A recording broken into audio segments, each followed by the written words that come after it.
Hey everybody out there in YouTube land, this is Wheel of Dragon Whisperer, back with another video for the channel. Now, first off in this video, I want to send love, thank yous, positive vibes to everybody who supports the channel. I cannot thank you guys enough. We're about to hit 1,300 subscribers and 200,000 views. The comments have been so great lately, the likes, everybody supported the channel. Thank you guys so much, and I cannot put into words how much I appreciate it. Now, I've got a lot of breeding projects that have been coming into fruition here in the reptile room lately. Aurora, my albino ball python, and Thor, my male albino ball python, just recently had their first baby. So I've got 7 beautiful eggs in the incubator that Aurora laid on 4/22. So in a couple of weeks, those guys should be pipping out. I can't wait to show you guys that in the video. But I've got 2 big 18 by 18 by 24 really nice setups that I've got my Leachianus in and a Crested Gecko breeding pair. And I realized that it was really hard. They're fully bioactive. There's a lot of substrate in there in a large area, and I did not want to risk missing eggs. I know about when those girls are going to lay, but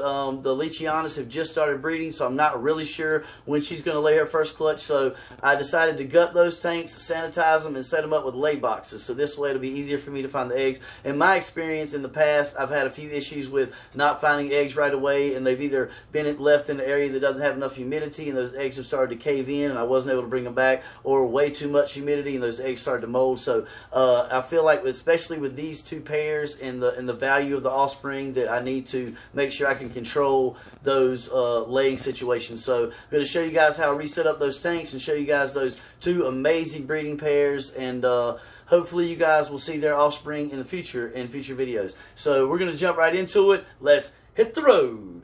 Roads? We're going, we don't need roads. This amazing specimen is Blaze, my breeder male Crested Gecko that is in here with my Lily White Godiva. And Blaze came once again from Morph Menagerie from Brett and Gabby, and he has some amazing pattern, deep purple, some little white portals there starting to show through when he's fired up, and I cannot wait to see what these 2 produce. Even the ones that are not lily white are going to be amazing. Now this is a knockout of a Crested Gecko. She is a beautiful lily white quad stripe. She has an almost clean dorsal, the pinstripes on her back, and she's got them on her lats as well. The purples on her are so deep, and the oranges are incredible, and she has the most perfect little white rings around her elbows and around her fingers and toes. She's just an incredible gecko. Now here I am breaking down the Crested Gecko enclosure, and I had to remove all of the decorations obviously first, but then I also had to remove about 6 inches of deep pack substrate that was full of isopods and springtails, as well as the screen layers and all of the Hydroton clay balls that were at the bottom of the enclosure before I could thoroughly clean it.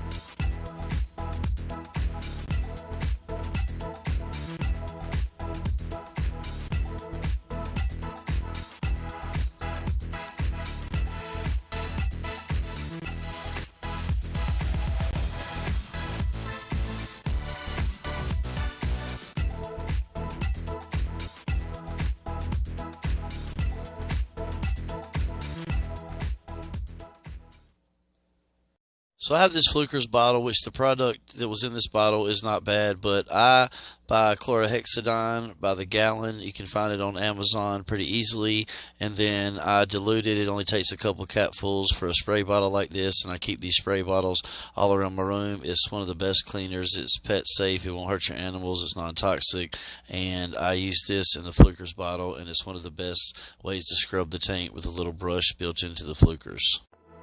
Now I'm going to thoroughly scrub the inside of the enclosure with the chlorhexidine solution that I have filled up the Fluker's bottle with, and this makes it pretty efficient because rather than having to continuously spray the enclosure and then scrub it, I'm able to just squeeze the bottle and it puts the disinfectant and the cleaner right out into the brush head, so I can just scrub and clean as I go. I don't have to keep constantly spraying, and then afterwards I can just wipe the whole enclosure down, and that makes it a lot easier.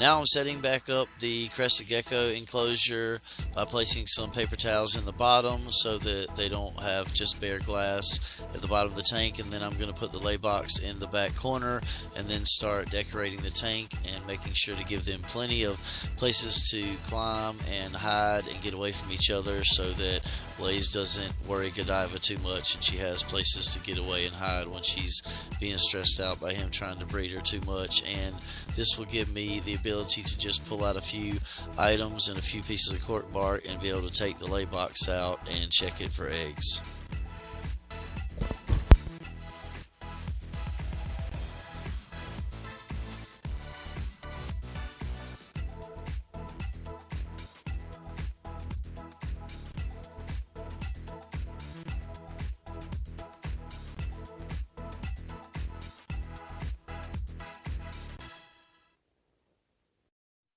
Here is the finished Crested Gecko enclosure. I'm really happy with the way it came out. The lay box is back in the corner, and Godiva's already jumping around and exploring the enclosure.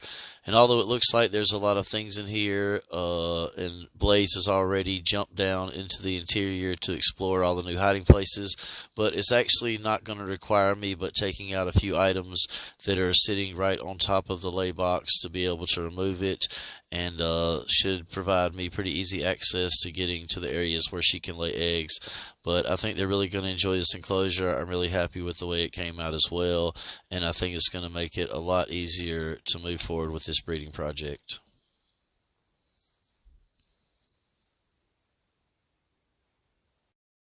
Here I'm putting Fiona back into the tank. She loves this cork round, and this is her favorite thing to hide in, so it's the easiest way to transport her in and out of the tank because she can definitely be a little bit feisty. This is my male Leachianus gecko Shrek that came from Leaping Leachies, who, if you guys don't know, he's one of the biggest Leachianus gecko breeders in the country. He was one of the first initial people to bring the Leachianus gecko into the country from the wild, and he knows an immense amount about the species. But this gentleman came from him, and I wanted to turn the cork around here so you guys could see Shrek's big feet. Leachianus have incredibly big toe pads, and I also want to include this picture so you can see up close what the lamella on the bottom of their toe pads actually looks like. That gives them all the surface area that allows them to grip really smooth surfaces and climb vertically up walls. Now this is the completed Leachianus tank.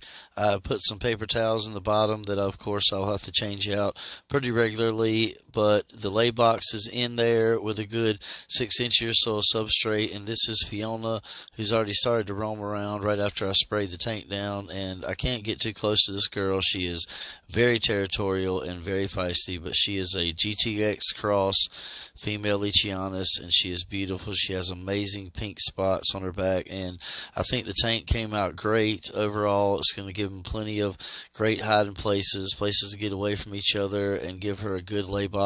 It will require me taking a few things out, but still it's going to make it a lot easier to find the eggs.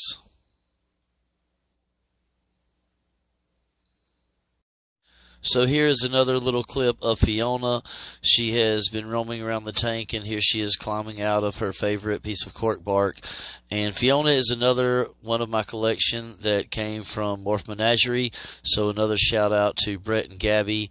They're located in Raleigh, North Carolina. If you guys are interested in reaching out to them on Instagram or Facebook, that's Morph Menagerie. But Fiona is definitely loving her new setup. This is a piece of glass that I use for the top of the tanks. These screen lids are divided from left to right by a small little divider piece of plastic. So I had this glass custom cut so that it fits perfectly in the back half of these enclosures. And then I have another smaller piece that is cut to fit inside of the front portion of the screen lid, but it's narrow enough that it goes in between the two UVB lights so that I don't take a chance of blocking any UVB rays going into the tank.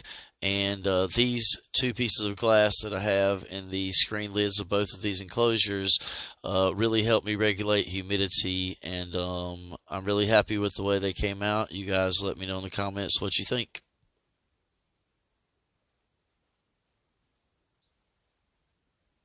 Okay, everybody, once again, this is Will the Dragon Whisperer. Thank you guys so much for watching the video. Smash that like button, ring that notification bell, and please consider subscribing if you haven't already. And if you're not a member of USARK, please go to the website, make a donation, become a member, get you one of these rad, awesome new t-shirts. This is the newest ones they just put out. So these guys are the ones that support our rights as animal keepers. These are guys that constantly monitor legislation and keep track of what's happening with our rights as animal keepers and animal breeders, and they are our major spokespeople for this hobby. So please reach out to the website and please help these guys and become a member of USARK. Thank you guys so much. This is the Dragon Whisperer, and I'm out.